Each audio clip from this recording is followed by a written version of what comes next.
তৃতীয় পৰ্যায়ত গৌড় বা বংগ। প্ৰাচীন ভাৰতৰ ইতিহাসত গৌড় বা গৌড় দেশ পূব ভাৰতৰ এক শক্তিশালী আৰু সমৃদ্ধ ৰাজ্য আছিল।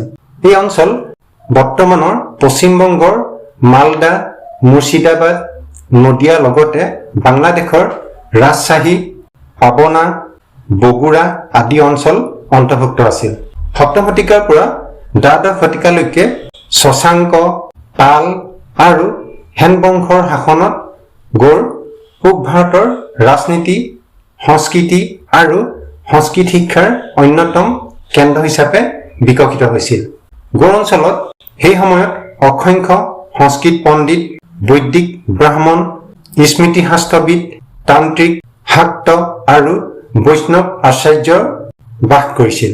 বিশেষকৈ নৱদ্বীপ দ্বাদশ শতিকাৰ পৰা ন্যায় দৰ্শন, ব্যাকৰণ, বেদ, মীমাংসা আৰু সংস্কৃত শিক্ষাৰ বিশ্ববিখ্যাত কেন্দ্ৰ হৈ পৰিছিল।